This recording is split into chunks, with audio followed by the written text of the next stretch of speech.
Logan smelled like burnt espresso and rain. I stood by the JetBlue kiosks with a carry-on at my feet and the safe deposit box key in my pocket, rubbing it with my thumb like a worry stone. My son, Ethan, was late, but he had the tickets. Family trip, he'd called it. I paid for everything because that's what I do. That's what I've always done. My phone rang. Ethan. I answered with a smile I didn't feel. Hey kid. I'm by the kiosks. Silence. A small, practiced silence that told me I was about to be managed. Dad, he said, voice flat, slick. We're already on the plane. We? My mouth went dry.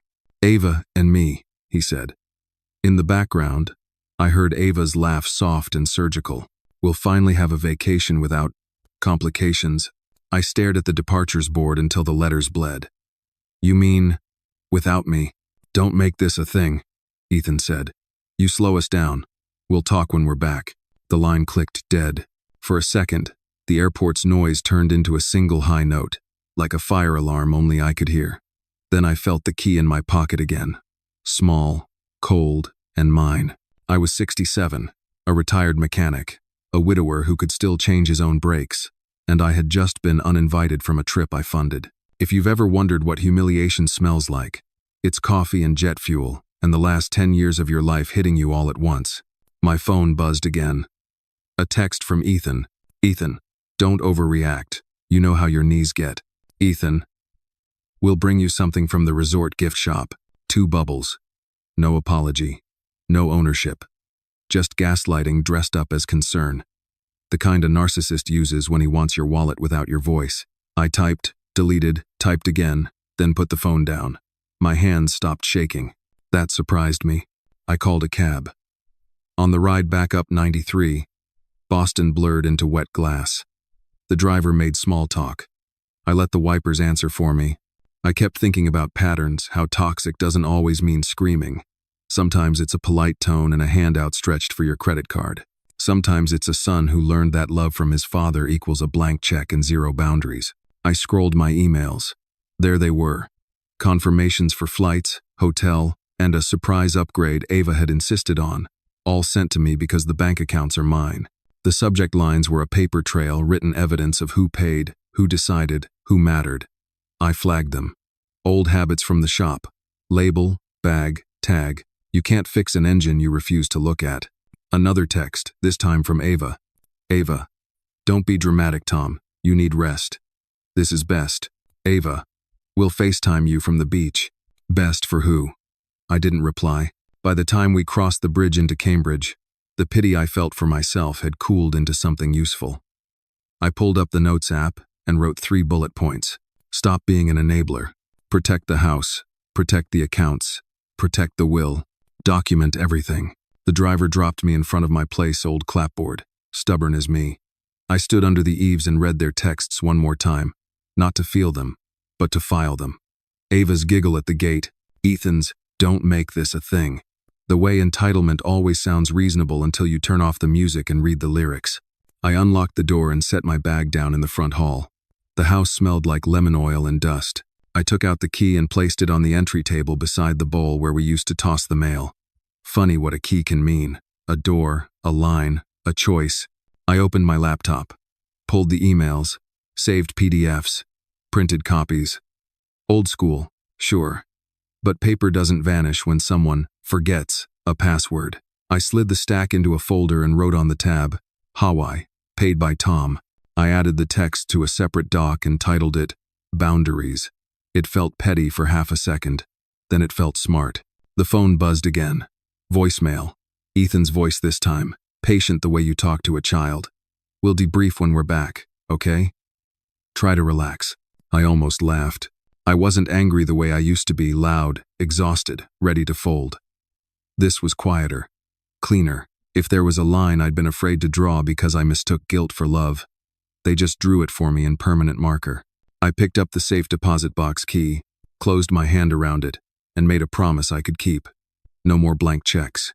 No more apologizing for having a spine. When they came home, they'd learn a new house rule mine. The taxi smelled like pine, air freshener, and old vinyl. Rain streaked down the windows, cutting the city lights into crooked ribbons. I sat in the back seat, watching Boston fade into gray. The airport behind me, like a bad punchline to a joke I didn't know I was in. The safe deposit box key was still in my hand. I'd been clutching it since the call, the metal pressing a tiny bruise into my palm. It wasn't just a key anymore. It was the last thing that still felt mine. Everything else, the vacation, the house, even the relationship with my son had started to feel like an open account everyone else was spending from. The driver tried to make conversation. "Rough day, sir?" I gave him a small nod. You could say that. He didn't push, just hummed along with the radio, some classic rock station fading in and out through the static. The sound of it made me think of road trips years ago, Ethan in the passenger seat, his tiny legs kicking the glove box while he sang off-key to Springsteen. Back then, I used to look at him and see the future. I didn't realize that sometimes, the future grows up to look you in the eye and take everything you've built. I glanced out the window. The rain was heavier now, tapping against the glass like impatient fingers. Every drop sounded like a question I didn't want to answer. When did it start? When did giving become expected? When did love turn into an invoice I kept paying? Somewhere along the way, I forgot that boundaries aren't walls, they're fences that keep the wolves out. And somehow, I'd invited the wolves in, smiling, telling myself I was being a good father. That's the dangerous part of being an enabler. You don't see the rot until it's in your bones. The driver turned onto Route 3. The headlights carved tunnels through the mist. I pulled up my banking app, staring at the joint account I'd opened for Ethan a few years ago, just in case he needed help with bills. I remembered the day we set it up. He'd thanked me, sure, but not with words that meant anything. It was more like an expectation being fulfilled, like he was saying, "Finally, you did what you're supposed to." That's the thing about toxic people, they don't have to scream or insult you. They just wear you down, one favor at a time, until you forget it's not your job to fix their lives. We hit a red light, and I caught my reflection in the window. Gray hair, tired eyes, jaw tight. Not angry yet, just empty. But in that emptiness, something new was forming. A line, a promise, maybe even a fight. The phone buzzed again, a group message from Ava. She'd attached a photo, palm trees, ocean view, 2 glasses of champagne. Caption, "Wish you were here." I almost laughed. Wish you were here. The same woman who told my son she wanted a vacation without this old man. It wasn't just disrespect anymore. It was gaslighting, dressed up with emojis. I saved the photo evidence, maybe, but mostly a reminder of who they'd become. When I finally got home, the neighborhood was quiet, the kind of small New England silence that hums after a storm. My porch light flickered when I turned the key, the house key, not the one from the bank. The smell of sawdust and rain greeted me. This place, with its peeling paint and creaky steps, had been my life's work. Paid off, every nail and beam. And yet somehow, they'd made me feel like a guest in it. I set my suitcase by the door and sank into the old recliner by the window. My knees ached, but I didn't mind it. Pain, at least, felt honest. On the coffee table sat a framed photo of Ethan as a kid, missing tooth, chocolate ice cream on his chin. I stared at it and felt the twist in my chest that only comes when love turns into grief. Not because he'd died, but because the version of him I raised didn't exist anymore. I reached into my pocket and pulled out the key again, letting it catch the lamplight. My father left me a saying once, scratched into his old toolbox. Don't lend what you can't afford to lose. I used to think he meant money. Now I understood.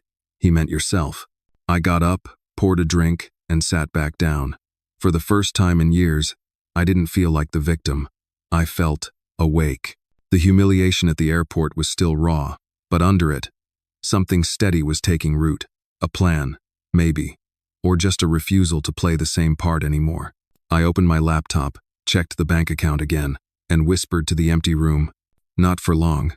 The key glinted on the table beside me, small, cold, and patient, waiting for me to finally use it.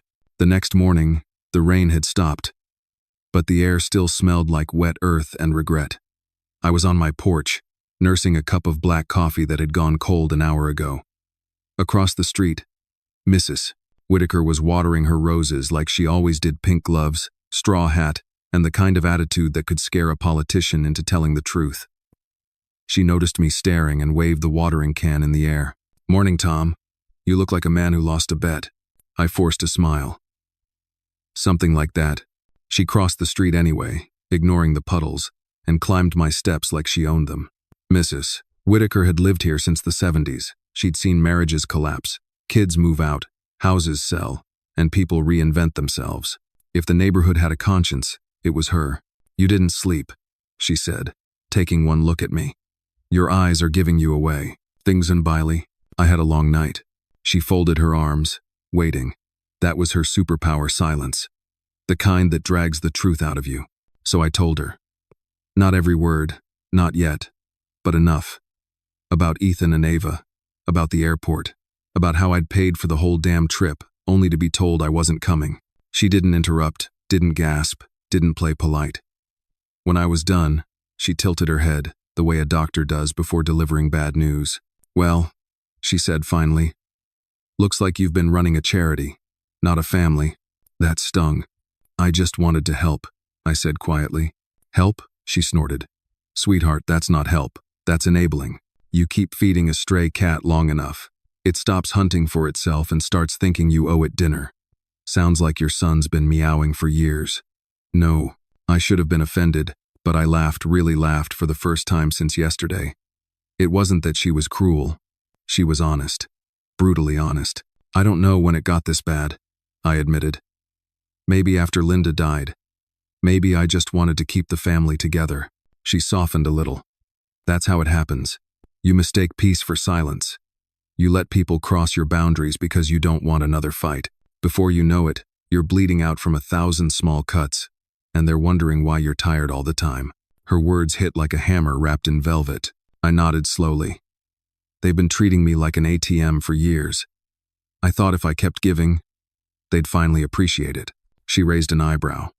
"Honey, narcissists don't appreciate, they expect. You can't buy love from people who only understand transactions. You stop paying, and you see who they really are." That line stuck in my head like a nail. You stop paying, and you see who they really are. Mrs. Whitaker patted my shoulder. "So what are you going to do now, Tom?" "I don't know," I said, honestly. "Part of me wants to call, to fix it.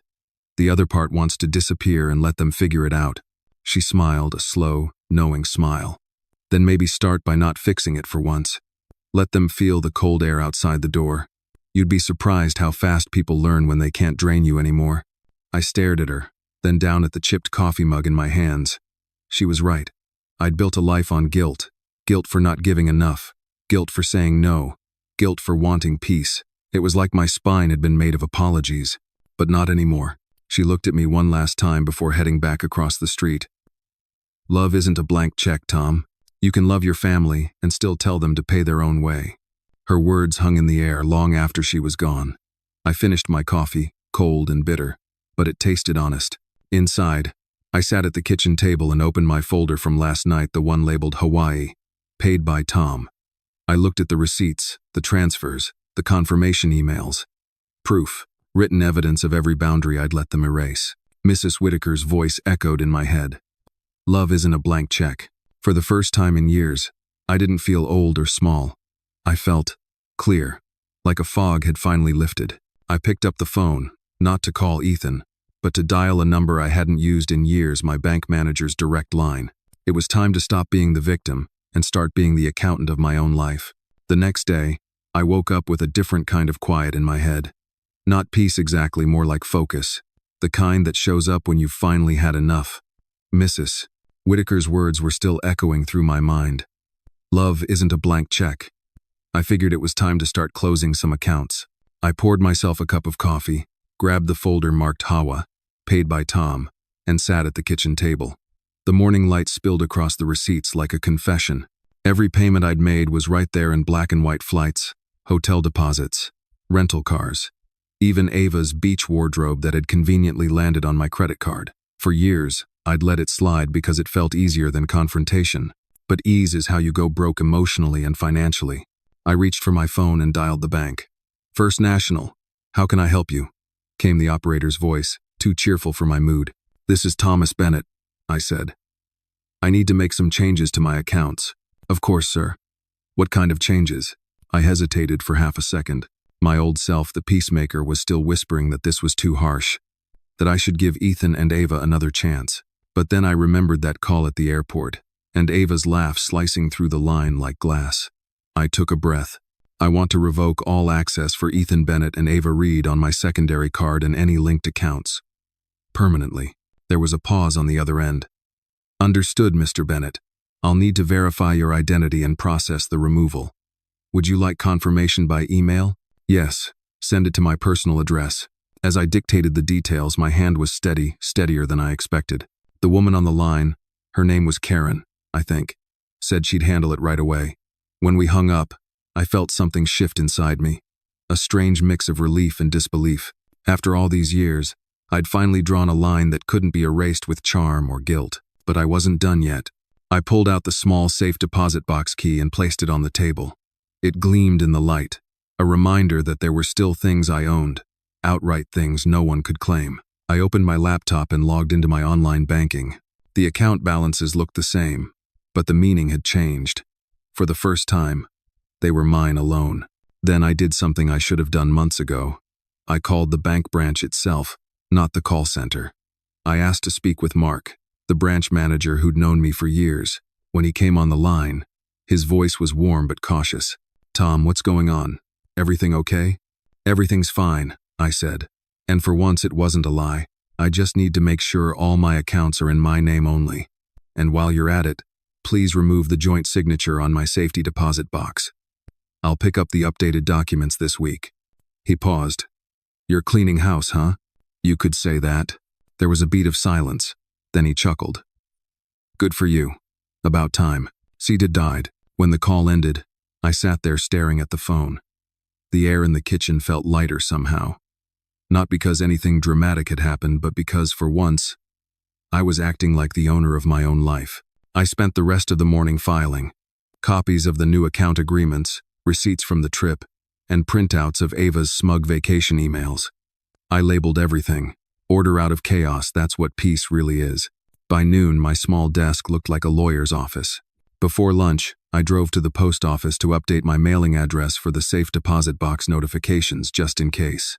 The clerk handed me a form, and when I signed it, I noticed my hand didn't tremble. It used to, not anymore. When I came home, I locked everything: the house, the file drawer, my phone screen. Boundaries, one click at a time. And as I turned the deadbolt on my front door, it struck me. I didn't feel cruel. I felt calm. For years I'd confused kindness with surrender. But now I knew better. Kindness without boundaries isn't love, it's self-erasure. I stood by the window, the key warm in my palm, and whispered to no one in particular. They wanted freedom from me. Well, they've got it. A few days later, I found myself sitting in the lobby of a small law office tucked between a bakery and a florist on Main Street. The sign on the frosted glass door read, "Moreno and Fields Family and Estate Law." The smell of cinnamon rolls from next door mixed with the sharp scent of printer toner. And for the first time in a long time, I felt like I was exactly where I needed to be, not at a dinner table explaining myself, but in a room where rules actually meant something. Grace Moreno walked in right on time. Mid to late 30s, sharp navy suit, hair pulled back, eyes that missed nothing. She wasn't warm exactly, but she had that grounded calm that makes you think twice before wasting her time. She shook my hand firmly and said, "You're the one Mrs. Whitaker referred, right? Said you've been giving away too many second chances." I smiled, a little embarrassed. "That sounds like her, yeah."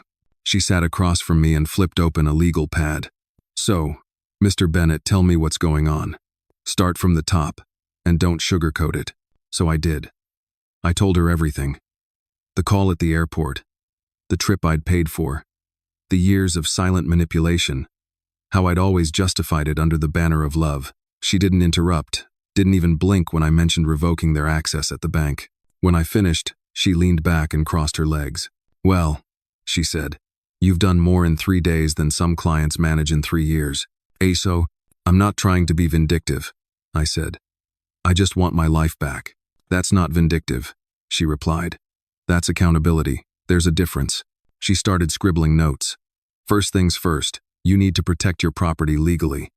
You said Ethan and his wife are living in your home rent-free?" "Yeah," I admitted. "For the past 2 years. I thought I was helping them save for their own place. She gave me a look that was equal parts empathy and warning.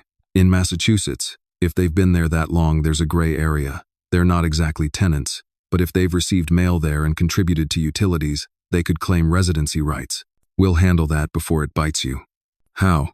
3 steps, she said, counting on her fingers. 1.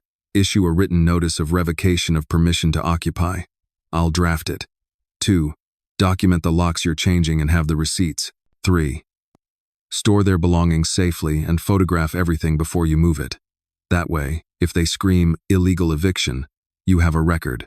All above board. It was all so clean, so rational, so American. For once, my emotions had a roadmap. She kept talking, explaining that I should update my will, remove Ethan as a beneficiary, and file a new copy with the county clerk. It's not about punishment, she said. It's about clarity. People like your son and Ava thrive on confusion. The clearer you are, the less room they have to twist things. I nodded, absorbing every word. What about the house itself? You're the sole owner, correct? Yes, the deed's in my name. Good. We'll record a new notarized statement of ownership with the county and attach your revocation notice to it. Think of it as putting up a legal fence, not to shut people out, but to make sure they know where the property line really is. She looked up from her notes, her expression softening slightly. Tom, let me ask why now? You've been enabling this for years. Why today? The breather into a long back. I thought for a second, then said, because yesterday I realized something. I've been afraid of being the villain in their story, but I'm done playing a part that keeps me broke and humiliated. Grace smiled, not a patronizing smile, but one of recognition. Good answer. That's the kind of clarity people pay therapists for. Here, it comes free with the legal fee. I laughed, and she laughed with me. For the first time in weeks, the air felt lighter. When the meeting ended, she handed me a manila folder. Inside, you'll find the drafts for the notice, an updated will template, and instructions for notarization. And one more thing, she added, her tone dropping. If they try to intimidate you, show up uninvited. Send someone to talk, call me first, not the police. We'll handle it by the book. I tucked the folder under my arm like a shield. You've done this before, huh? She nodded, more times than I'd like. But I'll tell you something, Tom, it's never just about property. It's about power. Once you stop giving it away, people panic. That's not your problem anymore. Outside, the sun had finally broken through the clouds, spilling over the street like a clean slate. I walked past the bakery, the smell of fresh bread filling the air, and thought about how strange it felt to finally have a plan instead of an apology. For years, I'd been trying to hold my family together with love that cost me everything. Now, I was rebuilding something else, respect, and I had the paperwork to prove it. That night, I couldn't sleep. The house was too quiet, the kind of silence that doesn't comfort you, but sits heavy in the room like a ghost. The ticking clock over the mantel felt louder than usual, counting every thought I tried not to have. Grace's folder sat on the table, neatly stacked beside my mug. I'd read every page twice, the legal language, the will template, the revocation notice, and yet, my hands still hovered over the pen like it was a weapon. I was about to sign something that would change the entire story of my family, and even though I knew it was the right thing, the guilt crept in like fog under the door. I poured myself a small glass of bourbon and sat by the window. Outside, the streetlights painted the wet pavement gold. My reflection in the glass looked older than I felt, not just in years, but in disappointment. I thought of Ethan as a boy, running down that same street with a kite, yelling for me to watch. I used to believe moments like that meant something permanent, that love, once given, couldn't sour, but now I knew better. The truth was, I hadn't just raised a son. I'd raised an expectation, every time I rescued him. Every time I said yes when I should have said no. I taught him that my love was an ATM open 24/7. No questions asked. I was the one who blurred the line between generosity and servitude. And that realization hit harder than the betrayal. I whispered it out loud, just to hear it in the air. Was I enabling their toxic behavior all this time by being too nice? The words stung, but there was freedom in them. Saying it made the lie collapse, the lie that I'd been the victim, that they'd done all of this to me. No, I had helped build the stage. I'd handed them the script. I'd stood there applauding while they spent my savings and my patience. But not anymore. I took a deep breath and said the next line like a vow.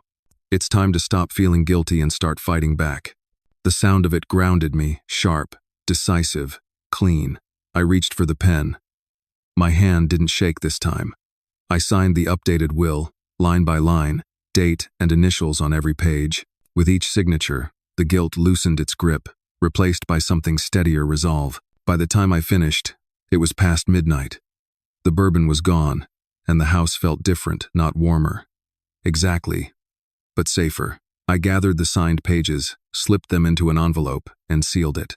The paper made a faint crinkle, like the sound of closure.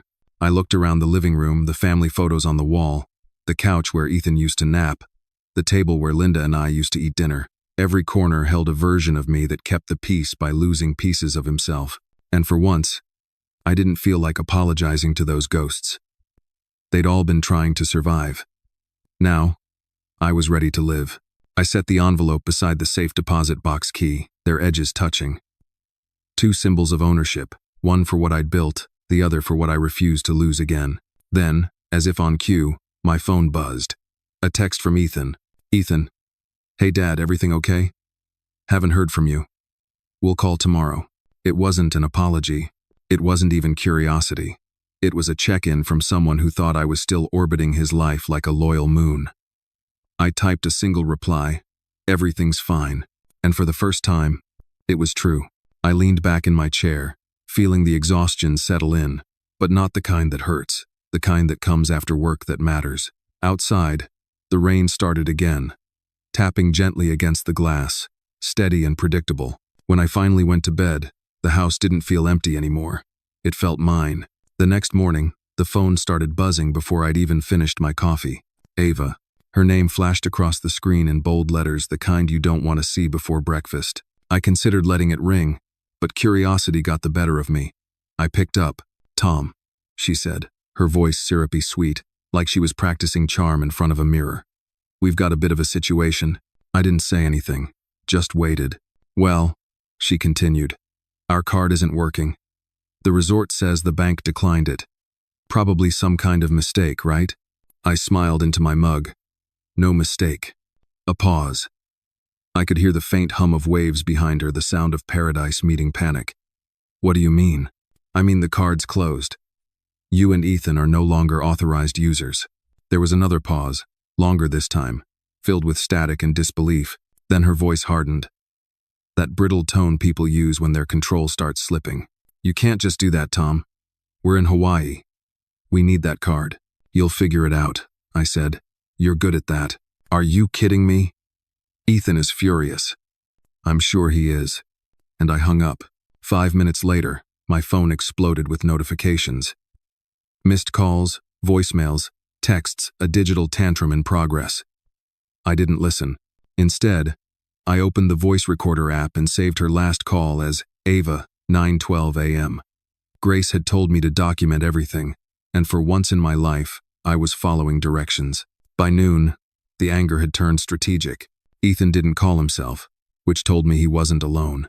Sure enough, around 3 o'clock, a black sedan pulled into my driveway. Mason, Ethan's old college buddy, the kind of man who wore designer jackets but couldn't pay back a $500 loan from 2011. He climbed out of the car with that fake smile energy, the just here to talk act. I stepped outside before he could knock. Hey, Mr. B, he said, too friendly. Mind if we chat for a second? I do, actually, I said, but go ahead. He shifted, caught off guard. Listen, man, Ethan's really upset. You cutting the card like that, it's got them stranded. You know how expensive things are out there. I do, I said evenly. I paid for most of them. He chuckled awkwardly, like we were just two guys joking about family drama. Come on, Tom. You're not really going to leave your own kid hanging, are you? He's your son. I studied him for a moment. The expensive watch, the cologne, the rehearsed empathy. He wasn't here out of concern. He was running interference, sent to guilt me back into line. You know, Mason, I said, you remind me of Ethan, always showing up when the money runs out.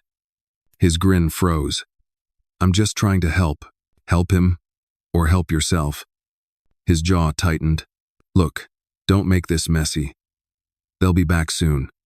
Just unlock whatever you did. Ethan doesn't deserve this. Here, done this. I took a small step forward, my voice low but steady. He doesn't deserve it? You mean after leaving me at an airport like garbage? After laughing about it? No, Mason. He's getting exactly what he earned. For a second, I thought Mason might lunge, but he didn't. He exhaled hard, shaking his head. You're making a mistake, old man. Ethan's not gonna let this slide. I'm counting on it, I said, and closed the door in his face. Inside, my heart was pounding, but not from fear. From something else, a kind of clarity that doesn't come easy. I sat down at my desk and opened Grace's folder. I added a new section, Interactions. Under it, I wrote, Mason Reed, 3:06 p.m., verbal intimidation attempt. I even attached a quick note. Recorded call with Ava earlier today. Keeping file copies on external drive. Grace would be proud. As the adrenaline started to fade, I realized something funny. I wasn't angry anymore. Not really. I'd stopped expecting decency from people who had shown me who they were. That's the thing about setting boundaries once they're up. You don't argue over them, you just enforce them. Still, a flicker of unease stayed with me. Grace's warning came back to mind. When you take control from people who've been using you, they don't apologize, they escalate. I looked out the window. The driveway was empty now. Mason's taillights were long gone, but the scent of his cologne still hung faintly in the air, a reminder that peace was temporary and conflict had just found its next gear. I picked up my phone, opened the Notes app, and typed one more line before locking it. Be ready. They're not done. 2 days later, I decided it was time to finish what I'd started. The locksmith arrived just after lunch, a wiry guy named Pete, with a thick Boston accent and a toolbox that clattered like a symphony of closure. The sound of metal hitting wood, screws turning, locks clicking into place. It was the sound of boundaries becoming real. He glanced at me while tightening the last bolt. You kicking somebody out? I didn't bother pretending otherwise. Yeah, my son and his wife. Pete gave a low whistle. Rough business, but sometimes you gotta draw that line, right? Exactly. When he left, I stood there a moment, holding the new keys in my palm. They were heavier than I expected, warm from his hand, but cold where the air touched them. A strange mix just like me. A man caught between grief and relief. I walked through the house, each creak of the floorboard sounding different now. The air was lighter, cleaner. Every corner that used to feel crowded with guilt now felt open-claimed. Ethan and Ava's things were already boxed up in the garage. Clothes, gadgets, framed photos of fake smiles. I'd labeled every box, logged it in my notes, just like Grace instructed. The note I left on top of the pile said simply, "You don't live here anymore." It wasn't angry. It was factual, the kind of truth you stop apologizing for. That night, Elaine stopped by. She took one look at the row of boxes and shook her head. Well, I'll be damned, Tom. You actually did it. I told you I would. She smiled, proud but cautious. They're not gonna like it. I'm counting on that, I said. We stood in the yard for a while, sipping coffee under the porch light, the silence between us companionable. Elaine finally said, "You know, it's funny. Most people spend their whole lives trying not to be alone. But sometimes being alone is the only way to stop feeling small." I nodded. Yeah. Feels strange though, like I'm grieving someone who's still alive. That's what letting go feels like, she said softly. It's not revenge, it's release. After she left, I locked the front door with the new key and sat down by the window. The world outside was quiet, the street lamps painting everything gold. For the first time in years, I didn't have to wonder when the next argument would start, or how much peace I'd have to sacrifice to keep things normal. But peace never lasts long when you've taken power away from people who live off it. Just past midnight, I heard the low hum of an engine. Headlights slid across the wall, a car pulling into the driveway. My chest tightened. Through the curtain, I saw Ethan's old sedan, the one I'd co-signed 4 years ago. They were home. I didn't move. I just watched.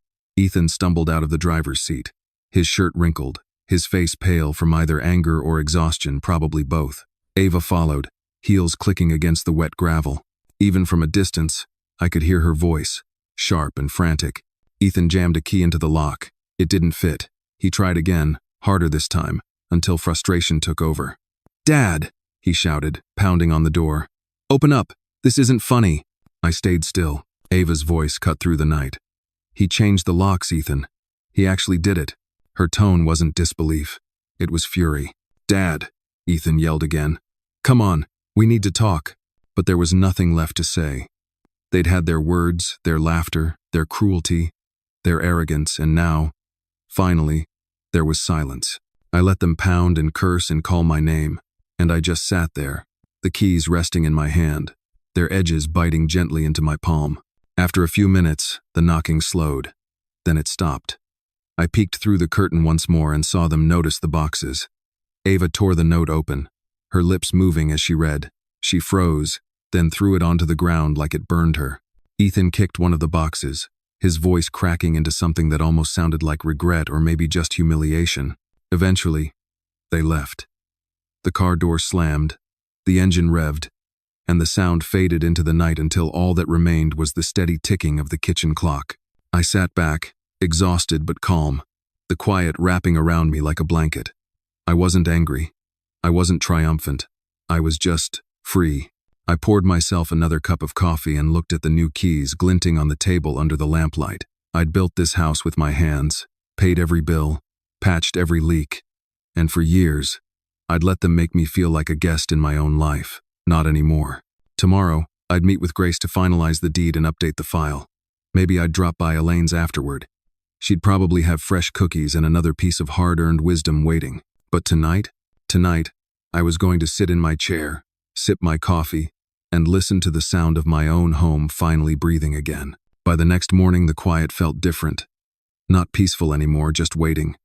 Like the air before a storm. I sat at the kitchen table, scrolling through my phone. 15 missed calls, 8 voicemails, 5 texts, all from Ethan. I didn't listen right away. I made coffee first, buttered some toast, took my time. I'd learned that urgency was their favorite weapon.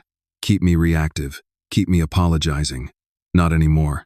When I finally hit play, Ethan's voice came through, shaky and furious. "Dad, this is insane. You locked us out? You threw our stuff on the lawn? What the hell is wrong with you?" Next voicemail.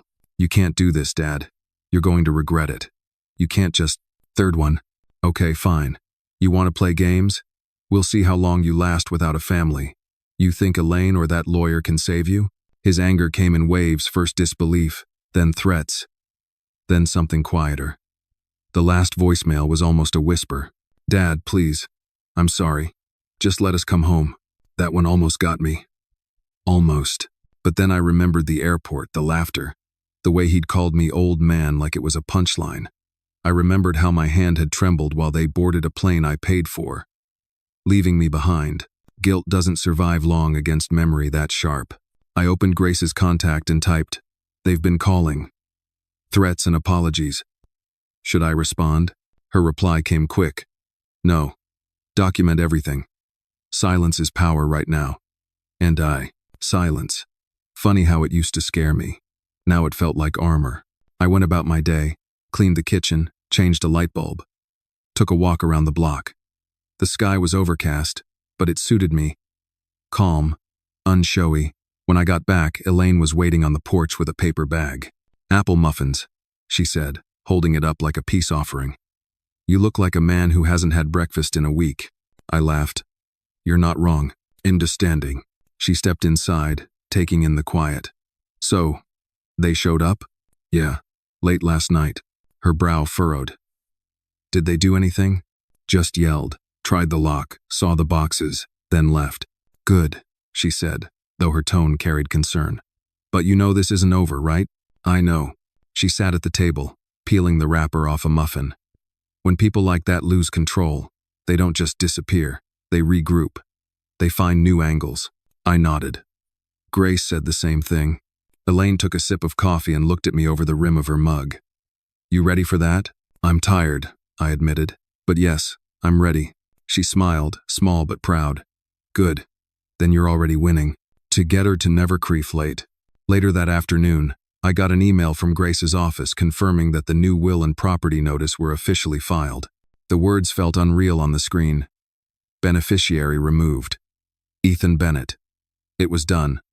Legally, emotionally, spiritually. Still, the human part of me, the part that once waited for phone calls on Christmas, wondered if Ethan would ever understand why. Not forgive me, not even like me, just understand. But that's the thing about boundaries. They don't require understanding to be valid.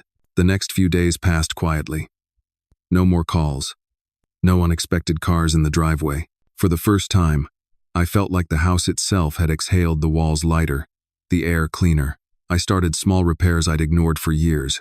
Tightening cabinet handles, repainting a door frame, fixing the squeak in the stairs. It was almost symbolic, mending what I could control. One evening, while putting away tools, I found one of Ethan's old baseballs in a box marked MISC. His handwriting was still on it. To Dad, thanks for never missing a game. For a moment, my throat tightened. He used to mean that. I used to be proud of it. I turned the ball over in my hands and set it on the mantel, not as a monument to pain but as proof of history, good and bad. You can't erase it, but you can stop letting it own you. That night, I texted Grace. Documents filed. Locks changed. Feeling lighter. Her reply came within a minute. That's the sound of freedom, Tom. Keep it. I smiled. She had a way of making legal advice sound like therapy. Maybe that's why, when she called a few minutes later, I actually picked up. Hey, she said. Just wanted to check in. You did everything right. Thanks, Grace. You ever get tired of cleaning up other people's family messes? There was a pause, then a quiet laugh. Not really. My mother went through something similar when I was a kid. That's why I do what I do. Helping people reclaim their lives, it never gets old. Her words landed deeper than I expected. Another twist. Another thread connecting strangers through shared pain. Guess we're both done being enablers, I said. Exactly, she replied. Now go enjoy your house. You've earned it. After we hung up, I stepped outside. The sun was setting, streaking the sky in gold and violet. The lawn glistened with dew, and for the first time in a long time, I didn't feel the weight of anyone else's expectations pressing down on me. I wasn't just the man who got left at the airport. I wasn't the father who paid for everything. I wasn't the victim anymore. I was the man who finally said no and meant it. A week passed. The house was quiet again, not the tense, suffocating quiet from before, but the kind that feels earned. I'd gotten used to the rhythm of my own footsteps echoing off the hardwood floors. Every creak, every groan of the old beams sounded less like loneliness and more like freedom. On Sunday morning, I met Elaine for coffee at the same cafe downtown. She waved from her usual spot by the window, a newspaper folded neatly beside her mug. You look lighter, she said as I sat down. Like someone who finally slept through the night. I did, I admitted. First time in years, she smiled. So, any news from the prodigal son? Had. I shook my head. Nothing. Radio silence. Good, she said firmly. Let him sit in it for a while. I laughed softly. You sound more like Grace every day. Elaine grinned. She's got a good head on her shoulders. I like that woman. Keeps you sharp. I nodded, stirring my coffee. Yeah, she's been a rock through this. Told me something that stuck, that boundaries aren't walls to keep people out. They're filters to let the right ones in. Elaine tapped her mug.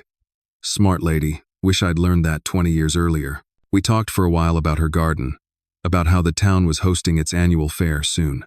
Normal things. Ordinary things. And for once, that normalcy felt like luxury. When I got home, I walked through each room slowly. The sunlight slanted through the blinds, dust floating like glitter in the air. The house smelled faintly of fresh paint and cinnamon from the candle Elaine had given me. I stopped by the living room, where the baseball still sat on the mantel. To Dad, thanks for never missing a game. I picked it up and turned it over in my hand. It didn't sting anymore. It was just part of the story. Proof that love had existed once, even if it got buried under entitlement and neglect. People think revenge stories are about payback, about making someone suffer the way you did. But the real kind, the quiet kind, is about taking back your peace, about closing the loop, not to hurt them, but to heal yourself. I thought about Ethan and Ava. I wondered where they were now, maybe still blaming me. Maybe realizing that the money wasn't the only thing they'd lost. Maybe they'd finally understand that when you treat someone's kindness like a resource, one day the well runs dry. I didn't hate them anymore. That surprised me. I used to think forgiveness meant letting them back in. Now I knew it meant setting them free and setting myself free too. That evening, I called Grace just to say thank you. She picked up right away. Well, If it isn't my favorite boundary setter, she said. How's the castle? Peaceful, I said. I even fixed the back fence. Symbolic, she teased. You sound good, Tom. I'm proud of you. Her words caught me off guard. It had been years since anyone had said that without an agenda. Thanks, I said quietly. I feel good. Before hanging up, I asked her, You ever get tired of watching people start over? She laughed softly. Never. Every case is different. But the story's always the same. Someone finally realizes they don't need to beg for respect they already deserve. That line stayed with me long after we said goodbye. Later, as the sky turned a deep indigo, I stepped out onto the porch. The air smelled of rain and freshly cut grass. Across the street, Elaine was watering her flowers. She looked up, waved, and shouted, Dinner tomorrow? Wouldn't miss it, I called back. She smiled and went back to her garden. Simple, steady, kind, the sort of person I never would have noticed before. Back when my life revolved around trying to earn affection that wasn't real. Now, I finally understood. Love isn't proven by how much you endure, but by how much peace you protect. I went back inside, locked the door behind me, and set the keys on the table, the same keys that once symbolized survival and now represented something better. Choice. Before bed, I jotted one last note in my journal. It wasn't poetic or dramatic, just true. You can rebuild anything once you stop asking broken people for permission. I closed the book, turned off the light, and let the quiet fill the house again. Only this time, it didn't feel empty. It felt alive, because for the first time in a long time, my story didn't end with revenge. It ended with peace. A month later, life had settled into something that finally felt like mine. The mornings were quiet, predictable in the best way, coffee brewing, sunlight creeping across the kitchen tiles, the soft murmur of a radio talk show I only half listened to. I'd started volunteering twice a week at the local community center, helping out with home repair projects for seniors who couldn't afford contractors. It wasn't glamorous, but it felt good, like turning all the years I'd spent giving to people who didn't value it into something that finally mattered. One Thursday afternoon, I was replacing a loose railing when my phone buzzed. Unknown number. Normally, I'd ignore it, but something in me said answer. Mr. Bennett? A woman's voice asked. This is Officer Daniels from the Portland Police Department. My pulse jumped. Yes? She cleared her throat. Nothing serious, don't worry. We just wanted to let you know that your son, Ethan, listed you as an emergency contact. He and his wife were involved in a minor car accident last night near Salem. They're both okay, just shaken. But I thought you should know. For a second, the world tilted, not with panic, but with the strange weight of déjà vu. I thanked her, hung up, and just sat there, staring at the wall. They were okay. Okay, that word meant something different now. A year ago, I would have jumped in my truck, driven straight to the hospital, ready to pay the bill, fix the mess, shoulder the blame. Now, I just breathed, steady, deliberate, calm. I didn't owe anyone panic anymore. Still, that night, I couldn't help but think of him, my son, lying in a hospital bed. Maybe realizing that his name on my phone didn't guarantee rescue anymore. Maybe, for the first time, he'd have to face the kind of quiet I'd been learning to live in. The next morning, I called Grace. I heard from the police, I said. Ethan and Ava were in an accident. She was silent for a moment, then said gently, Do you want to see them? I thought about it, the old reflexes, the urge to fix, to forgive before anyone asked for forgiveness. But the thought passed as quickly as it came. No, I said, not yet, maybe not ever, but I wish them well. That's a good answer, Grace said. That's what healing sounds like. After the call, I went out to the porch. The morning air was crisp, the sky a pale blue that promised warmth later. Across the street, Elaine was kneeling in her garden, coaxing a row of tulips into bloom. She waved when she saw me, and I waved back. I'd spent months untangling the mess of family, guilt, and obligation, and now, in the quiet of that small suburban street, I realized something simple but true. Revenge might make people cheer, but healing makes them listen. Because every person who's been broken by someone they love carries the same question. When do I stop trying to fix what hurt me? The answer, I think, is when you start fixing yourself instead. That afternoon, Elaine came over with lemonade and 2 slices of pie. We sat on the porch, watching the world go by, joggers, mail trucks, a kid on a bike wobbling down the street. "You seem peaceful," she said. "I am," I replied. "For once, everything's quiet. And it's not because I gave up. It's because I stopped giving in." She smiled. "You've come a long way, Tom." "Yeah," I said, taking a sip of lemonade. "I guess I finally learned what being a father really means." Elaine tilted her head. "And what's that?" "Knowing when to let go." Their sin was the comeback. The wind rustled the trees, and for a moment, everything around us stilled like the universe was nodding along. Later that evening, as the sun dipped low, I walked to the study. On the shelf sat a framed photo Ethan at 8 years old, grinning. In a Little League uniform, I took it down, wiped off the dust, and placed it back carefully, not out of sentimentality, but out of acceptance. He'd always be part of my story, but not the part that controlled it. I sat down at my desk and opened my journal, the same one where I'd written every doubt, every boundary, every victory. Tonight, I wrote only one sentence. Peace isn't the absence of family, it's the presence of self-respect. And then mother scene. I closed the book, turned off the lamp, and let the room fade into the soft glow of dusk. The house was quiet again, but this time, it wasn't waiting for anything. It was complete walls, roof, and heart intact. For the first time in my life, I wasn't someone's father, someone's provider, or someone's fool. I was just Tom Bennett, a man who'd finally come full circle. It's funny how peace doesn't arrive all at once. It creeps in quietly, like dawn light through a half-open curtain. You don't even notice it. At first, you're too used to bracing for impact, too conditioned to expect the next apology, the next betrayal, the next phone call that ruins your day. But one morning, you wake up and realize nothing's wrong. No one's demanding, no one's taking, no one's waiting for you to fix their chaos. Just quiet. Just life. It had been 3 months since the locks changed, 2 since Ethan's accident, and 1 since I'd heard his voice. Not a single message since then. The silence was no longer heavy. It was clean. Final. I'd stopped checking my phone every few hours. I didn't flinch when it buzzed. I didn't wonder what they thought of me anymore because, truthfully, their opinions had no currency left in my world. Elaine said it best one afternoon when we were planting tomatoes in her yard. She leaned on her shovel, sweat on her brow, and said, "You finally stopped trying to prove you're a good man to people who already decided you weren't." That one stuck with me. Because that's what I'd been doing my whole life, performing worthiness for an audience that wasn't even watching.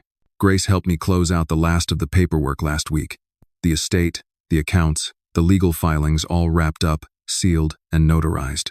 She handed me a copy of the final will and said, "This is the first time I've seen you look peaceful, Tom. You've stopped surviving. You're living now." I laughed. "Feels strange." She smiled. "It should. That's how you know it's real." To help this Milland. We went for coffee after, not as lawyer and client, but as friends. She told me about a new case she'd taken, a woman whose grown children had drained her retirement fund. Different names, same story. And I realized something then. People like Ethan and Ava aren't rare. They're everywhere, people who feed on guilt and call it love. But there's also a lot of people like me, just waking up to the truth, trying to reclaim what's left of themselves. That's when I decided to write about it, not as a confession, not as revenge, but as a story, one man's journey from being needed to being whole. I sent the first draft to Grace, and she said it read like something that could help people. Elaine agreed. She said, "Call it the house keys. That's what it's really about, isn't it? Not just a home, the right to keep what's yours." So that's what I did. The day I mailed the manuscript to a small publisher in Vermont, I sat on the porch with a cup of coffee and thought about how far I'd come. My life wasn't flashy, or loud, or filled with grand gestures. It was simple, predictable, and every bit of it belonged to me. Sometimes, late at night, I still think about Ethan, not with anger, not even with sadness, just curiosity. I wonder if he's found work, if Ava's still around, if he's learned to stand on his own 2 feet. Maybe one day, we'll talk again. Maybe we won't. Either way, I've already forgiven him, not because he deserves it, but because I do. I've learned that forgiveness isn't an invitation, it's closure. One evening, Elaine came over with a pie, and we sat watching the sunset. The light turned everything golden, and she said, "You ever regret how it turned out?" I thought for a moment. No, I said finally. Not anymore. I regret how long I waited to start over. But not that I did, she nodded. That's a good answer. We sat there until the sky turned violet and the first stars appeared. The air was soft, the world unhurried. It felt like the ending to a story that had finally earned its peace. When she left, I stood at the doorway, watching her walk across the street to her house, the porch light flickering on as she went inside. I turned back to my own home, freshly painted, quiet, steady, and locked the door behind me. Not out of fear this time, but habit, the good kind. On the table sat my copy of the house keys, the title printed neatly across the cover. Beneath it, the dedication read, "For anyone who ever mistook silence for weakness, may you find your voice, and use it to lock the door on anyone who doesn't deserve to walk through it." I smiled, turned off the lights, and headed upstairs. The house groaned softly as I climbed the same creaks that once reminded me of loneliness, now sounded like comfort, like rhythm, like home. And before I fell asleep, I realized something simple but powerful. You don't have to win every battle. You just have to stop fighting wars that were never yours to begin with. If there's one thing this whole mess taught me, it's that protecting your peace isn't selfish, it's survival. I spent most of my life thinking love meant endless forgiveness, constant giving, and quiet endurance. But the truth is, love without respect is just control wearing a nicer mask. Saying no doesn't make you cruel. It makes you clear. It took being humiliated, abandoned, and finally pushed past my breaking point to realize that boundaries are not barriers. They're the bridges back to yourself. The biggest lesson I learned is that no is a complete sentence. You don't owe anyone an explanation for choosing your own sanity over their comfort. You can care about people and still refuse to be mistreated by them. You can wish someone well and still walk away. The peace that follows is something no apology can buy, and no guilt can take away. Now, when I lock my front door at night, it's not just about keeping people out, it's about keeping myself safe inside. I finally understand that closure doesn't always come from reconciliation. Sometimes it comes from silence, from choosing not to answer a call that never brought anything but pain. So, tell me, AITA, for cutting off my own son after years of being taken for granted, would you have done the same, or tried to forgive one more time? And have you ever had to deal with an entitled family member who just couldn't take no for an answer? Share your thoughts. I'd love to know how you protected your peace.